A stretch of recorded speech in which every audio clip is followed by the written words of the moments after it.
नवनवीन दर्जेदार आणि उत्कृष्ट व्हिडिओसाठी आताच सबस्क्राईब करा आम्ही वारकरी या आपल्या लोकप्रिय युट्यूब चॅनलला आणि बाजूलाच दिलेल्या बेल आयकॉनला नक्की हिट करा. मी देवाचा ही भावना जिथं तयार झाली त्याला कर्म म्हणा. देवच माझा ही भावना जिथं तयार झाली त्याला भक्ती म्हणा. एका विशिष्ट कालावधीनंतर मी देवाचा ही भावना नाही, देवच माझा ही भावना नाही, मी आणि देव दोघं एकच आहोत ही भावना जिथं तयार होते त्याला ज्ञान म्हणा. कळालं का? पहा, कर्म कशाला म्हणायचं, भक्ती कशाला म्हणायची आणि ज्ञान कशाला म्हणायचं. आणखीन सोपं सांगतो. मी देवाचा याला कर्म म्हणा. एका विशिष्ट कालावधीनंतर देवच माझा याला भक्ती म्हणा. मी आणि देव दोघं एकच आहोत याला ज्ञान म्हणा. हे नाही कळालं, सोपं दृष्टांत देतो. नवीन लग्न झालेली नवरी मुलगी घरामध्ये आली आणि घरामध्ये आल्यानंतर ती असं म्हणत असते, मी माझ्या पतीचे. पतीला जसं पाहिजे तसं वागणं असतं. पतीला जसा स्वयंपाक आवडतो तसा ती करत असते. पतीला जसं बोललेलं आवडतं तसं ती बोलत असते. कारण तिच्या अंतःकरणात भावना असते, मी माझ्या पतीची. पतीला जसं पाहिजे तसं हिचं वागणं चाललेलं आहे, बोलणं चाललेलं आहे, स्वयंपाक करणं चाललेलं आहे. कारण हिच्या अंतःकरणात भावना आहे, मी माझ्या पतीची. याला कर्म म्हणा. कळालं का? पहा, याला कर्म म्हणा. एका विशिष्ट कालावधीनंतर 8-10 वर्षानंतर याच्यात बदल होतो आणि मी माझ्या पतीची असं म्हणण्याच्या ऐवजी 10-1 वर्षानंतर पतीच माझा असं म्हणायला लागते. पतीच माझा असं जेव्हा म्हणते तेव्हा हिला पतीप्रमाणे वागायची गरज नाही. पती आता ते तुम्ही मनातल्या मनात म्हणा. आणि नवनाथ महाराज, मी 10 वर्ष का म्हटलं? माझ्या लग्नाला 10च झाली. आता ज्याच्या त्यांनी तपासून घ्या की आपला दुसऱ्या वर्षी घोटाळा झालाय, 10व्या वर्षी झाला, ज्याच्या त्यांनी बघा. पुन्हा एकदा ऐका माझं बोलणं. मी माझ्या पतीची म्हणणं याला कर्म म्हणा. पतीच माझा असं म्हणणं याला भक्ती म्हणा. आता पुढचं ऐका. एका विशिष्ट कालावधीनंतर 60-70 वर्ष झाल्यानंतर हे आजी आजोबा मारुतीच्या मंदिरामध्ये बसतात. एका खांबाला आजोबा टेकून बसते, एका खांबाला आजी टेकून बसते. लांबून एकमेकाकडे पाहत असतात. मी माझ्या पतीची हेही भावना नाही, पतीच माझा हेही भावना नाही. दोघं एकमेकाकडे लांबून बघतात आणि म्हणतात, नाही तरी आपण दोघं एकच आहोत ना ग. याला ज्ञान म्हणा. कळलं का? पहा, फक्त हे कळायला 60 वर्ष लागतात. विठ्ठला मी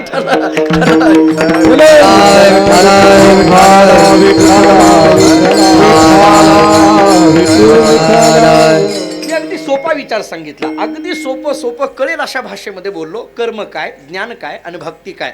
मला कर्म आणि ज्ञानामध्ये जास्त गुंतायचं नाही. माझा मुद्दा भक्तीचा आहे. ऐका जरा पुन्हा एकदा. ही भक्ती कारण कीर्तन चांग याच्यावर बोलायचं आहे आपल्याला. ही भक्ती म्हणजे तरी आहे काय? भक्तीची व्याख्या नेमकी काय करता येईल का? मी 3 व्याख्या आपल्या समोर ठेवतो. ज्ञानेश्वर महाराजांनी केलेलं चिंतन पहा, नाथ महाराजांनी केलेलं चिंतन पहा आणि तुकाराम महाराजांनी केलेला विचार पहा. ज्ञानोबांची व्याख्या आपल्या समोर अशी आहे. एरवी तिजी ना चवती हे पहिली ना सरती, पै माझी ये सहज स्थिती किंवा स्वरूप स्थिती भक्ती नाम. ज्ञानोबा बोलतात, एरवी तिजी ना चवती हे पहिली ना सरती, पै माझी ये सहज स्थिती किंवा स्वरूप स्थितीलाच भक्ती म्हणा, असं ज्ञानेश्वर महाराजांची व्याख्या आहे. समजा ही कळायला कठीण वाटली, भागवत उघडा. म्हणजे नाथ महाराजांची थोडी याच्यापेक्षा सोपी व्याख्या आपल्याला पाहायला मिळेल. एकनाथ महाराज आपल्याला असं सांगतात, अहर्निशी माझी कथा, अहर्निशी माझी वार्ता, अहर्निशी माते ध्याता, भक्ती नामती तत्वता. ही नाथ महाराजांची भाषा आहे. 2 व्याख्या कळाले का? पहा, आणखीन एकदा खुलासा करतो. ज्ञानेश्वरी आम्हाला असं सांगते, पै माझी सहज स्थिती भक्ती नाम. ज्ञानेश्वरी सांगते म्हणजे भगवान अर्जुनाला सांगतायत, अर्जुना, माझ्या सहज स्थितीला, स्वरूप स्थितीला प्राप्त होणं यालाच खऱ्या अर्थानं भक्ती म्हण. हा सगळा विचार वेदांताच्या दृष्टीने जर मांडायचा झाला, मी 2 आणखीन प्रमाण देऊन पुढे जातो आपल्याला. ऐका, एक प्रमाण आपल्याला देतो देवर्षी नारद मुनींच्या भक्तिसूत्रातलं. नारदांनी भक्तिसूत्रामध्ये शांडिल्यांचं मत मांडताना असा विचार मांडलाय, आत्मरती अविरोधेन इति शांडिल्य. आता ऐका प्रमाण बरं का. आत्मरती अविरोधेन इति शांडिल्य, असं नारद भक्तिसूत्रामध्ये देवर्षी नारद मुनी भक्तीची व्याख्या करतात. 1, आत्मरती अविरोधीनं याचा अर्थ काय झाला? आत्मज्ञानाच्या जी अविरोधी आहे त्याला भक्ती म्हणा. आणखीन सोपं बोलू, आत्मज्ञानाने जी युक्त आहे त्याला भक्ती म्हणा, असं नारद मुनी शांडिल्यांचं मत सांगतात. 1, हे नाही कळालं, विवेक चुनामणी वाचा, जगद्गुरु आचार्यांची भाषा वाचा. जगद्गुरु श्री शंकराचार्य आम्हाला असं सांगतात, मोक्ष कारण सामग्र्याम भक्तिरेव गरीयसी स्वस्वरूपानुसंधानम भक्तिरित्येवी दीयते. स्वस्वरूपाचं अनुसंधान घडणं याला भक्ती म्हणा, असं जगद्गुरु आचार्यांची भाषा आहे. दोन्ही व्याख्या आणखी नाही का? मला माहीत आहे थोडं कठीण वाटत असेल, पण मला ज्या मुद्द्यावर यायचं आहे तिथं आलं की तुम्हाला सोपं वाटेल. नारदानी भक्तिसूत्रामध्ये भक्तीचा विचार करताना असा सांगितला, आत्मज्ञानाने जी युक्त आहे तिला भक्ती म्हणा. एक हाच विचार जगद्गुरु आचार्यांनी विवेक चूडामणीमध्ये असा मांडला, मोक्ष कारण सामग्र्याम भक्तिरेव गरीयसी. मोक्ष प्राप्त करून घेण्याकरिता अनेक साधनं सांगितली, पण त्याच्यामध्ये भक्ती हे सर्वश्रेष्ठ साधन आहे. मग ती भक्ती म्हणजे काय? जगद्गुरु आचार्य सांगायला लागले, स्वस्वरूपानुसंधानम भक्तिरित्य विधीयते. स्वस्वरूपाचं अनुसंधान होणं, हे स्वस्वरूपाचं म्हणजे काय? स्वरूपाचं ज्ञान होणं, याला भक्ती म्हणा असं आचार्य सांगतात. आता मला सांगा, नारदांनी सांगितलं आत्मज्ञानाने जे युक्त आहे तिला भक्ती म्हणा. आचार्य सांगतात स्वस्वरूपाचं ज्ञान होणं त्याला भक्ती म्हणा. आता ज्ञानेश्वरीतली ओवी सांगतो, एरवी तिजी ना चवती हे पहिली ना सरती पै माझी आहे स्वरूपस्थिती भक्ती नाम. ज्ञानोबाराय बोलतात स्वरूपस्थितीला भक्ती म्हणा. मला काय सांगायचं आहे, जे शांडिल्य ऋषी बोलतात तेच जगद्गुरु आचार्य बोलतात, आणि जे जगद्गुरु आचार्य बोलतात तेच ज्ञानोबाराय बोलतात. म्हणून भाष्यकारा ते वाट पुसतो. विठ्ठल विठ्ठल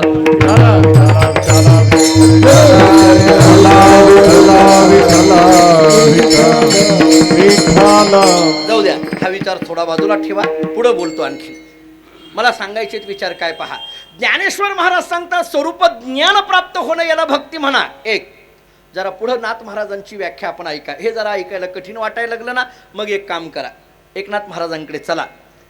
त्या मानाने आपल्याला जवळच आहे, नाथ महाराज आपल्याला जवळ आहेत. चला भागवत उघडा आणि नाथ महाराजांनी केलेला विचार पहा. अहर्निशी माझी कथा, अहर्निशी माझी वार्ता, अहर्निशी माते ध्याता भक्ती नामती तत्वता.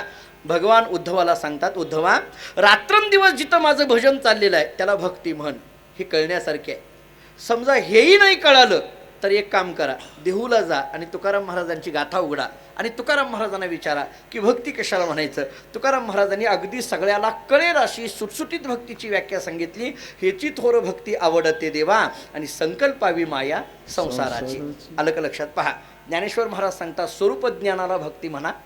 नाथ महाराज सांगतात रात्रंदिवस भजन करणं याला भक्ती म्हणा. आणि तुकाराम महाराज म्हणतात संकल्पावी माया संसाराची याला भक्ती म्हणा. विठ्ठला विठ्ठला.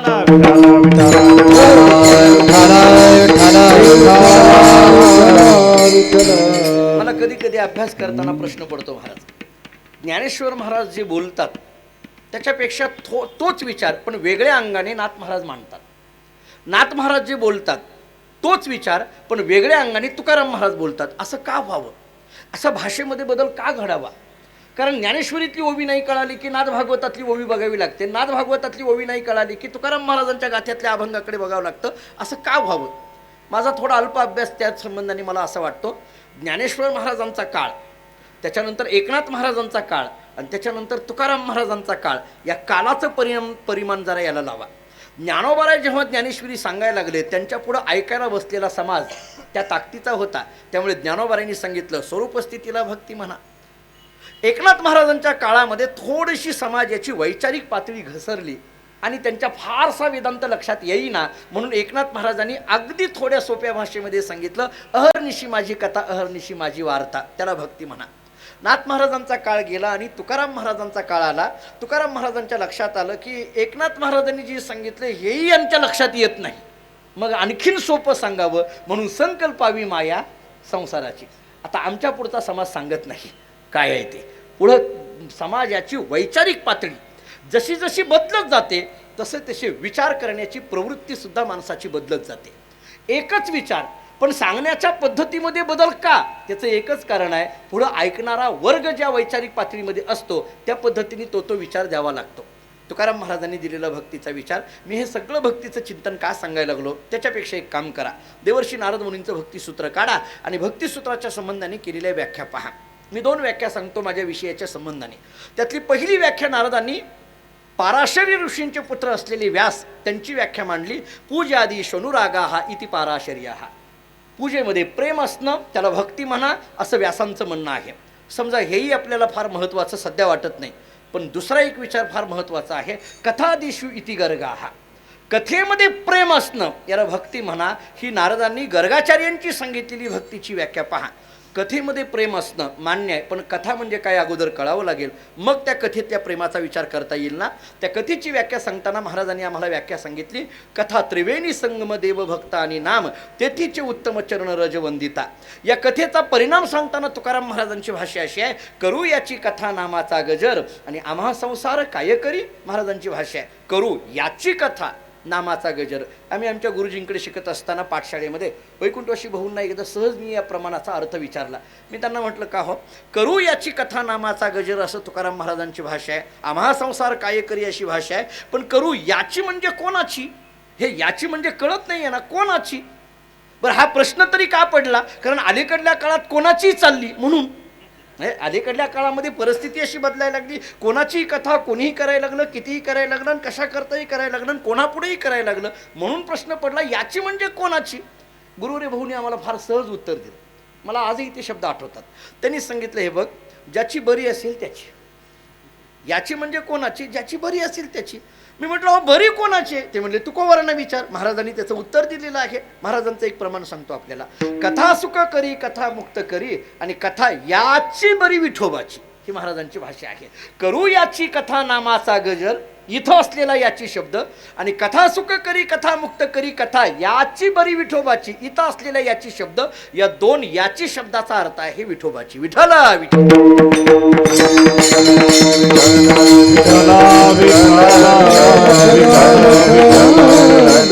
त्यामुळे भगवान शुकाचार्य कथेला फक्त कथा म्हणायला तयार नाहीत. कथा अमृत अशी भाषा आहे. एकांत लाभम वचसोनुपुसाम सुश्लोक मौलेर गुणवाद माहो श्रुतेश विद्वद विरूपा कृतायाम कथा सुधायाम उपसंप्रयोगम. ही आपल्याला शुकाचार्यांची भाषा दिसून येते. तुकाराम महाराजांनी हीच भाषा सोप्या पद्धतीने सांगितली. कथा अमृतपान न करीती श्रवण काय प्रयोजन मग याचे. कथा अमृत असा शब्द आलेला आहे. माझ्या माहितीप्रमाणे आपण सगळ्यांनी भागवत ऐकलेलंच असेल, तरी पण भागवताच्या महात्म्यामध्ये आलेली एक छोटीशी कथा सांगून पुढे जातो. काही नाही, सगळ्याला माहीत असलेला विचार आहे. शुकाचार्य कथा सांगायला बसले. राजा परीक्षित ती कथा ऐकायला बसला आणि तेवढ्यामध्ये स्वर्गाचा राजा इंद्र अमृताचा कलश घेऊन शुकाचार्यांच्या जवळ आला आणि अमृताचा कलश घेऊन शुकाचार्यांच्या जवळ येऊन म्हणायला लागला, गुरुजी एक काम करा, तुमच्याकडं असलेली श्रीकृष्ण कथा मला द्या आणि माझ्याकडं असलेला अमृताचा कलश तुम्ही घ्या. माझ्याकडं असलेला अमृताचा कलश घ्या आणि तुमच्याकडं असलेली श्रीकृष्ण परमात्म्याची कथा मला द्या. कोण म्हणतोय? इंद्र. कोणाला? शुकाचार्यांना. ऐका जरा. इंद्र बोलू लागला, गुरुजी या अमृताच्या जोरावर मी सगळ्या स्वर्गाचा राजा म्हणून घेतोय. माझ्याकडे जर सगळ्यात मोठं सामर्थ्य काय असेल तर माझ्याकडे अमृताचा कलश आहे. हे सगळ्यात माझं मोठेपण आहे. पण भगवान श्रीकृष्ण परमात्म्याची कथा ऐकण्यामध्ये माझं मन इतकं मग्न झालेलं आहे की माझी इच्छा अशी आहे की माझ्याकडे असलेलं अमृत तुम्ही घ्या आणि तुमच्याकडे असलेली श्रीकृष्ण परमात्म्याची कथा मला द्या. अमृत घ्या आणि कथा द्या. माफी मागून बोलतो, हे घ्या पण कथा द्या. हे कथेतलं देणं घेणं तेव्हापासूनच आहे, काय आताचा अशातला भाग नाही. एवढं घ्या पण ते पहिलं कथा द्या आम्हाला, अशी परिस्थिती आता. म्हणजे शुकाचार्यांनी इंद्राकडे पाहिलं आणि इंद्राकडे पाहिलं आणि सांगितलं, इंद्रा अमृत घ्या आणि कथा द्या, ही तुझी भाषा आहे ना? हो.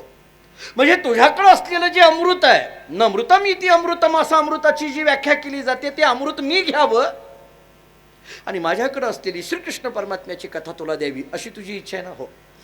शुकाचार्यांनी सांगितलं, इंद्रा तुला एक उदाहरण देतो. म्हटले काय? काही नाही. काय झालं म्हणे, एक मनुष्य रस्त्याने निघाला. ऐका आता शुकाचार्यांचं बोलणं. आणि रस्त्याने जात असताना त्याला रस्त्याच्या कडेला एके ठिकाणी काच पडलेली सापडली. इंद्र म्हणायला, बरं बोला. आता कथाच ऐकायची म्हटल्यानंतर मान डोलवल्याशिवाय पर्याय नाही.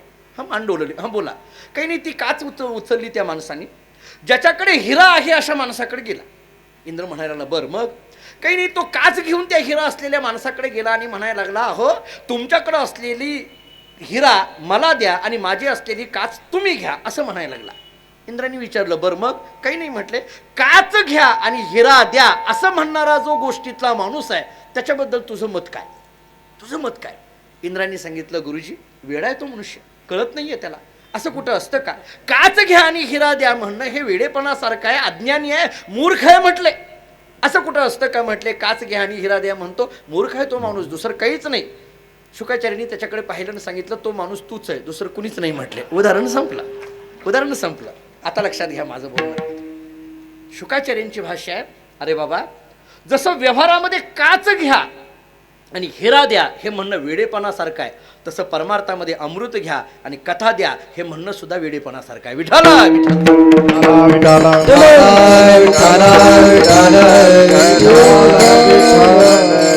शुकाचार्यांचे शब्द आहे, क्व सुधा क्व कथा लोके क्व काचक क्व मनिर्महान.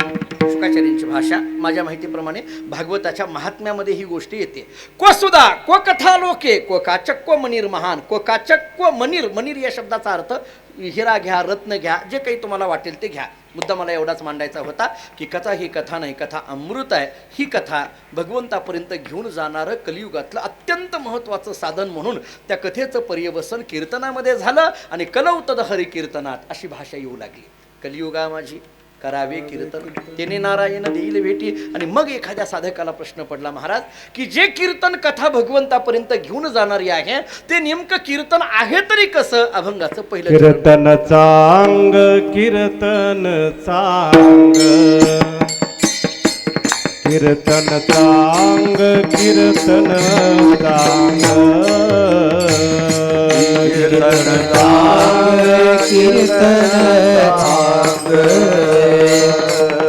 कीर्तन चांग कीर्तन चांग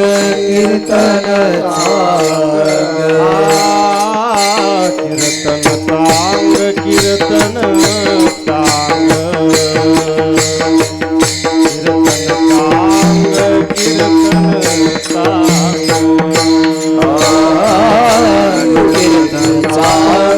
कीर्तन चांग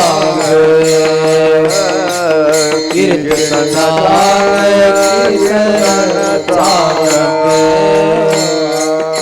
होय अंग हरी रूप होय अंग हरी रूप प्रेम छंदनाचे डोले प्रेम छंदनाचे डोले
कीर्तन चांग होय अंग हरिरूप. महाराजांची भाषा अशी आहे, हे कीर्तन चांगलं आहे, चांगलं आहे, अंग हरिरूप करून देणारं आहे.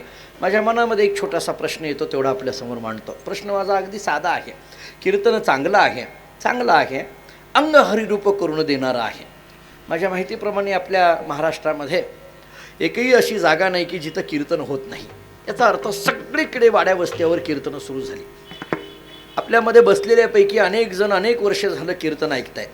काही काही लोक आम्हाला भेटल्यानंतर असं म्हणतात, महाराज गेली 50 वर्ष झालं आम्ही कीर्तन ऐकतो. असं फार स्वाभिमानाने सांगतात. आम्हालाही आनंद वाटतो, कारण यांची तपश्चर्या 50 वर्ष श्रवणाची आहे. 50 वर्ष झालं कीर्तन ऐकतो. परवा पंढरपुरामध्ये एक मनुष्य भेटला, ते पुढलाच बोलला. तो म्हटला, तुमच्यासारखे 50 कीर्तनकार. मी बोलत नाही आता काय बोलला, पण गंमत आहे. ठीक आहे, जाऊ द्या, काही का असे ना. मला त्या सगळ्या कीर्तन ऐकणाऱ्याच्या संबंधाने एक प्रश्न उपस्थित करायचा आहे, माझ्या अभंगाच्या संबंधाने. एवढी वर्ष झालं आपण कीर्तन ऐकतो, अनेक अभंगावर कीर्तन ऐकतो, एका अभंगावर अनेकांची कीर्तन ऐकतो. ठीक आहे, मग एवढी वर्ष झालं आम्ही कीर्तन ऐकतो, कधीतरी त्या कीर्तनात आम्हाला असं वाटलं का अंग हरिरूप आमचं झालंय, असं वाटलं का? कधीतरी एक कीर्तन ऐकलं आणि ऐकल्यानंतर माझ्या अंतःकरणाला असं वाटलं की झालं बाबा अंग हरिरूप झालं, असं कधी वाटलं का? पण जर वाटलं नसेल तर मग आपण ऐकलेलं होतं ते कीर्तनच आहे का नाही याच्यावर शंका येते. आता मी म्हणून म्हटलं थोडं स्पष्ट बोलतो, बरं, हा विचार श्रोत्यांनी करायचा असा नाही, हा विचार वक्त्यांनी कधीतरी केला पाहिजे. आम्ही एवढी कीर्तनं करतो, रात्रंदिवस आमची धावपळ चालली आहे. कोणाची कोणाला गाठ पडे ना महाराज, पडली तर पत्रिकेतच. भेटी सुद्धा होईनात आमच्या एकमेकाला, मग चेहरे सुद्धा आम्हाला एकमेकाला आठवेनात, इतकी आमची धावपळ चालू झाली सगळ्यांची. मग एवढं सगळं आम्ही करत असताना कधीतरी आम्ही एकांतामध्ये कधी विचार केला पाहिजे की एवढ्या सगळ्या कीर्तनातून अंग हरिरूप झालं असं कधी मला वाटलं का? आणि जर माझ्याच कीर्तनात माझं अंग हरिरूप झालं असं मलाच वाटलेलं नसेल तर मग मी करत होतो ते कीर्तनच आहे का नाही, ही माझ्याच कीर्तनाबद्दल माझ्याच अंतःकरणात शंका निर्माण होते. मी म्हटलं थोडंसं माझं बोलणं स्पष्ट आहे, थोडं संप्रदायाच्या दृष्टीने फार महत्त्वाचा एक विचार सांगून पुढं जातो. माझं वय, माझा अनुभव फार लहान आहे, पण तरीही मोठी माणसं बसलेली आहेत, त्यामुळे त्यांच्या पुढं जरा बोलून थोडासा विचार सांगून पुढं जातो. मी काय विचार सांगायला लागलो हा? मग एकंदरीत हा सगळा विचार केल्यानंतर कधीतरी प्रश्न पडतो की नेमकं कीर्तन म्हणायचं कशाला? कीर्तन शब्दाची व्याख्या तरी नेमकी काय करायची? एखादा अभंग घेतला आणि त्या अभंगावर चांगल्या पद्धतीने वक्तृत्व मी गाजवलं आणि समाजाने टाळ्या वाजवल्या, झालं कीर्तन असं म्हणायचं का? कीर्तन शब्दाची एवढीच व्याख्या मी करायची का? आमचे गुरुजी वैकुंठवासी भाऊंच्या मुखातली एक भाषा आहे महाराज, आमच्या गुरुजींच्या मुखातले शब्द मला आजही आठवतात. त्यांनी असं सांगितलं होतं, वक्ता कोणाला म्हणायचं? आपल्या बोलण्याने लोकांना प्रभावित करतो त्याला वक्ता म्हणायचं नाही, आपल्या बोलण्याने लोकांना प्रभू भावित करतो त्याला वक्ता म्हणायचं. प्रभावितपणा आणि प्रभुभावितपणा याच्यात फरक आहे. आपण नाथ महाराजांच्या जवळ आहोत. श्रीहरीची मूर्ती अंतरी ठसावी ही कीर्तनाची मर्यादा एकनाथ महाराजांनी आम्हाला सांगितली ना. काही कीर्तनाच्या मर्यादा सांगितल्या जातात, काही कीर्तनाच्या संबंधाने काही विचार. कीर्तन शब्दाची व्याख्या आम्हाला तुकाराम महाराज सांगून पुढे जातात ना. हो, कीर्तन ते आहे, महाराज सांगतात ते कीर्तन करा की जिथं भगवंताचं गुणगान होतं त्यालाच खऱ्या अर्थाचं कीर्तन म्हणून. करावे कीर्तन, करावे कीर्तन, करावे कीर्तन, करावे कीर्तन, मुखी गावे हरीचे गुण, मुखी गावे हरीचे गुण, मुखी गावे हरीचे गुण, मुखी गावे हरीचे गुण, मुखी गावे हरीचे गुण, मुखी गावे हरीचे गुण. करावे कीर्तन, मुखी गावे हरीचे गुण, मुखी गावे हरीचे गुण, मुखी गावे हरीचे गुण. करावे कीर्तन,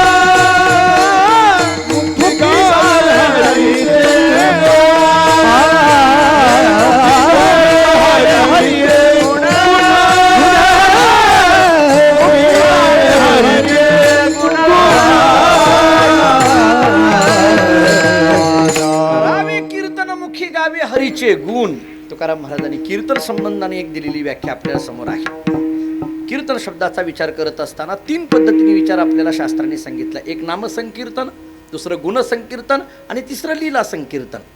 त्याच्यातले छोटे छोटे मुद्दे मांडून पुढे जातो. नामसंकीर्तनाचा विचार सांगत असताना आपण रोज एक अभंग म्हणतो. नामसंकीर्तन साधन पै सोपे, जळतील पापे जन्मांतरी किंवा सततम कीर्तयंतो माम. याच्यावरची भाषा ज्ञानोबाऱ्यांची आहे. तरी कीर्तनाची नि नटनाची नाशिले व्यवसाय प्रायश्चित्ताचे, जे नामचे नाही पापाचे ऐसे केले. भगवंताचं अखंड नामचिंतन चालतं त्याला सुद्धा हे कीर्तनच म्हटलं जातं. महाभारतामधला एक प्रसंग सांगितला जातो. भगवान श्रीकृष्ण परमात्मा द्वारकेचे राजे सिंहासनावर बसलेले. रुक्मिणी माता भगवंताकडे येते आणि सांगते की प्रभू, तुमच्या उपस्थितीमध्ये एक दुपारी कार्यक्रम करायचा आहे, तुम्हाला वेळ आहे का? भगवंतांनी सांगितलं किती वाजता? दुपारी 4च्या दरम्यान यायचं आहे. काही हरकत नाही, येतो. नाही नक्की याल ना? हो नक्की येतो. वेळ आहे ना? भगवंतांनी सांगितलं तू बोलते म्हटल्यानंतर तुझ्याकडे वेळ नाही तर कुणाला वेळ द्यायची? नाही नक्की येतो. बरं तुम्ही याल का? कुणाला बोलवायला पाठवू? भगवंतांनी सांगितलं पलीकडे तर यायचं आहे, कशाला काय कुणाला बोलवायची गरज आहे, पाठवायची गरज आहे, माझे मी येतो ना. रुक्मिणी मातेने सांगितलं तसं नाही, तुम्हाला सवय लागली, चोपदार आल्याशिवाय यायचं नाही म्हणून म्हटलं, बाकी काही नाही, सवयीचा परिणाम. त्यामुळे तुम्हाला वाटेल की बोलवायलाच कोणी आलं नाही तर कसं काय जाऊ. भगवंतांनी सांगितलं काही नाही, मी नक्की येतो. झालं दुपारी जायचं आहे. भगवान निवांत बसलेले. नेमकं अर्जुन देवाला भेटण्याकरता द्वारकेमध्ये आलेला होता आणि अर्जुनाने भगवंताला पाहिलं. दोघांनी एकमेकाकडे कडकडून मिठी मारली. दोघांनी मिठी मारलेली वर्णन ज्ञानोबाराय फार गोड वर्णन करतात. खरं तर भगवंताचं आणि अर्जुनाचं नातं काय, म्हणजे माझा ज्ञानेश्वरीचा तसा मानाने अभ्यास फार कमी आहे, पण महाराज पुढं बसलेले आहेत तरी एक विचार सांगून पुढं जातो. मला असं वाटतं की अर्जुनाची अनेकांनी अनेक वर्णनं केली असतील. महाभारताने काय केली, अनेकांनी बाकीच्यांनी काय केली, नंतरच्या काही कवींनी काय केली, याच्यापेक्षा सुद्धा ज्ञानोबाराय जेवढं अर्जुनाचं वर्णन करतात ना, तितकं गोड वर्णन अन्य कुठल्या ग्रंथात सापडणार नाही. ऐका, वो बी फार गोड आहे. ज्ञानोबाराय म्हणतात की हा अर्जुन कोण आहे, अर्जुनाचं आणि भगवंताचं नातं तरी काय, तू प्रेमाचा पुतळा, भक्तीचा जिव्हाळा, आणि त्याच्या पुढं ऐका, मैत्रियेची चितकळा धनुर्धरा. मला वाटतं हे मैत्रियेची चितकळा हे विशेषण अर्जुनाला जे दिलं ते ज्ञानोबाराशिवाय दुसरं कुणीही दिलं नाही. प्रेमाचा पुतळा मान्य आहे, भक्तीचा जिव्हाळा मान्य आहे, पण भगवंताचं आणि अर्जुनाचं नातं सांगताना ज्ञानोबाराय बोलतात मैत्रियेची चितकळा, कडकडून मिठी मारली एकमेकांना. आता ते चितकळा शब्दाचे अर्थ काय आहेत, मामासाहेबांची ज्ञानेश्वरी उघडा आणि मग कळून जाईल. सगळंच एका कीर्तनात सांगायचं नसतं, पुढल्या वर्षी काय ऐकणार तुम्ही, त्यामुळे काही काही गोष्टी राखून ठेवतात. आणि हे ज्याला कळतं तोच कीर्तनकार. विठ्ठला विठ्ठला विठ्ठला विठ्ठला विठ्ठला विठ्ठला. विनोदाने बोललो, पण काही काही वेळेस आपल्यालाही ती काय आहे, मी का सांगतो, चितकळा शब्दाचा अर्थ कळावा या दृष्टीने तरी तुम्ही ज्ञानेश्वरी उघडाल आणि त्यानिमित्ताने ज्ञानोबारायांचं दर्शन घडेल, एवढीच भावना आहे त्याच्यातली. त्यानिमित्ताने तरी ज्ञानेश्वरी उघडली जाईल. चितकळा म्हणजे नेमकं काय आहे, मैत्रियेची चितकळा म्हणजे अर्जुनाला जे ज्ञानोबाराय बोलतात ते नेमकं काय आहे. ऐका, दोघांनी कडकडून मिठी मारली. भगवंतांनी सांगितलं, अर्जुना फार बरं वाटलं, खूप दिवसातून भेट झाली, मला तुझ्याशी बोलायचं आहे, कसं चाललंय, काय चाललंय, अनेक गोष्टी बोलायला सुरुवात केली. अर्जुन थकलेला होता, प्रवास करून आलेला. अर्जुनाने सांगितलं, देवा मला जरा कंटाळा आलाय, मला थोडं विश्रांती घ्यायची आहे, मला झोपायचं आहे, झोपून झाल्यानंतर मी तुझ्याशी बोलतो, मला फक्त झोपायला जागा सांग, कुठं आहे, कुठं झोपू. भगवंतांनी सांगितलं, झोप इथं. अर्जुनाने विचारलं, देवा इथं कसं काय झोपू. भगवंतांनी सांगितलं, अरे बाबा झोपलं तरी चालतंय, इथं येऊन झोपलं तरी चालतंय. नाही नाही, तुम्ही तेवढं डोक्यात घेऊ नका, मला काय सांगायचं आहे. भगवान म्हणायला लागले, अरे झोप बाबा इथं माझ्याजवळ, काही हरकत नाही. अर्जुन पडला आणि झोपी गेला. झोपी गेल्याबरोबर भगवंतांनी विचार केला, हे जे रुक्मिणीचा काय कार्यक्रम आहे तेवढा उरकून यावा म्हणून भगवान आपल्या सिंहासनावर उठतात, निघणार तेवढ्यात त्यांच्या लक्षात आलं अर्जुन झोपलेला आहे, पण झोपेतून कृष्ण कृष्ण भजन बाहेर पडतंय. रोमरोमातून कृष्ण कृष्ण भजन बाहेर पडायला लागलं. आणि हे कृष्ण कृष्ण भजन भगवंताच्या कानावर पडल्यानंतर भगवंताला राहावे ना, पुढं जावे ना, भगवान सिंहासनावर तसेच बसून राहिले. ते भजन ऐकण्यामध्ये तल्लीन झाले, डोळे झाकून शांत पद्धतीने ते ऐकत होते. थोड्या वेळानंतर वेळ टळून गेली, तरी पण यायला तयार नाहीत, भगवान यायला तयार नाहीत. हे रुक्मिणी मातेच्या लक्षात आलं. रुक्मिणी मातेने विचार केला, नेमकं निघताना कुणीतरी अडवं आलं असेल, ते गप्पा मारत बसले असतील, पाठवलं पाहिजे बोलवायला. म्हणून नारदांना सांगितलं, नारदा तुम्ही तेवढं जाऊन बोलून आणाल का, तेवढं घेऊन याल का. नारदांनी सांगितलं, काही हरकत नाही आईसाहेब, निघतो. पण गुपचूप जातात त्याचं नाव नारद नसतं, गुपचूप जाणं त्याचं कुठं नाव नारद असतं का. नारदांनी विचार केला, आपण आपलं थोडंसं काम करून जावं. नारदांनी आईसाहेबांना विचारलं, रुक्मिणी मातेला, आईसाहेब तुम्हाला ते येतो म्हटले होते ना. रुक्मिणी मातेने सांगितलं, हो. 4 वाजता बरोबर, हो. नारदांनी विचारलं, आईसाहेब आम्हाला वाटलं बाकीच्याचं सोडा, पण तुमच्याकडे तरी वेळ पाळावी ना, तुमचं तरी ऐकावं ना. आमचं सोडा हो, आमचं काय घेणं देणं, आम्ही काय साधी माणसं, पण कमीत कमी तुमच्याकडे तरी वेळेवर यावं. आणि जर तुमचंच ऐकत नसतील तर काय अर्थ आहे. सुरू केलं बघा हे. रुक्मिणी मातेच्या लक्षात आलं. रुक्मिणी मातेने सांगितलं, नारदा माझ्या लक्षात यायला लागले तू भांडणं लावायला लागलाय, पण आत्ताच सांगते 7 दिवस आम्ही तंटामुक्तीत जायचं ठरवलंय, काला होईपर्यंत भांडणंच करायची नाही, अजिबात नाही म्हटले, तू काही तसलं घालू नको डोक्यामध्ये.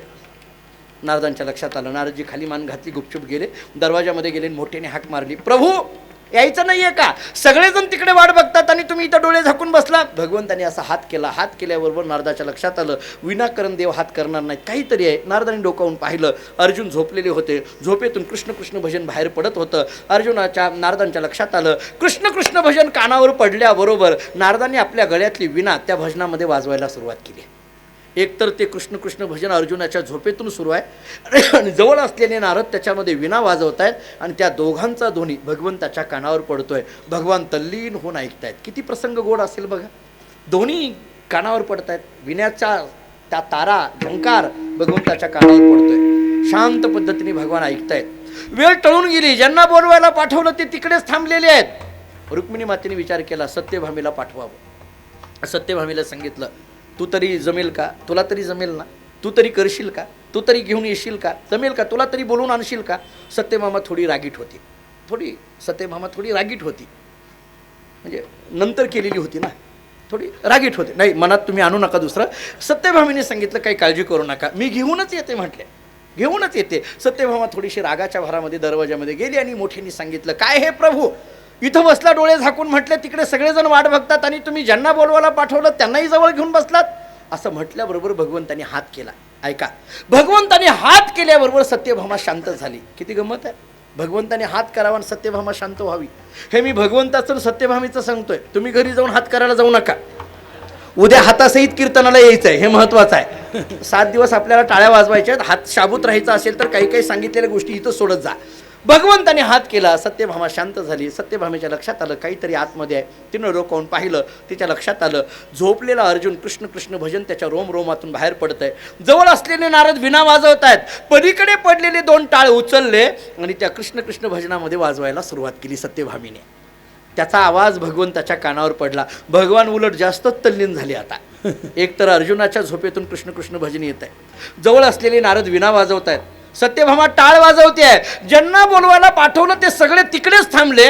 रुक्मिणीला राग आला. रुक्मिणीने विचार केला कोणाला पाठवायचं नाही, आपणच जायचं. दरवाजामध्ये गेली, मोठ्याने हाक मारली, प्रभू असं असतं का, कुठं यायचं नाही आहे का? ज्यांना बोलवायला पाठवलं त्यांना जवळ घेऊन बसलात, असं करायचं का? मग मला होयच कशाला म्हटलात? लाख बोलायला सुरुवात केली. भगवान सिंहासनावर बसून असा हात करतात. हात केल्याबरोबर रुक्मिणी माता शांत होते. मला कधी कधी हे चरित्र वाचताना आश्चर्य वाटतं. देवाला 16,108 बायका होत्या, पण हात केले की गप्प बसायच्या. जाऊ द्या, तुम्ही मनावर फार घेऊ नका. भगवंतांनी असा हात केला, रुक्मिणी माता सुद्धा शांत झाली. रुक्मिणीच्या लक्षात आलं आत काय चाललंय ते. अर्जुन झोपेमध्ये कृष्ण कृष्ण भजन करतायत. जवळ असलेली नारद विणा वाजवतायत.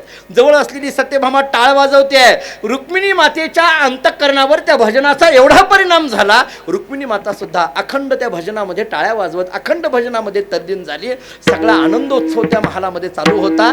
झोपलेला शांत अर्जुन, त्याला माहीतच नाही काय चाललंय, जागा झाला. पाहतो तर इथं सगळं मोठमोठे नाचणं वाजवणं गाणं चाललेलं आहे. त्याला कळेना. अर्जुन आणि भगवंताच्या जवळ गेला आणि अंगाला हात लावला आणि विचारलं, देवा आपल्या महालामध्ये काही उत्सव आहे का रे? एवढ्या मोठमोठ्या पद्धतीने कृष्ण कृष्ण भजन सुरू झालंय, काय आहे उत्सव?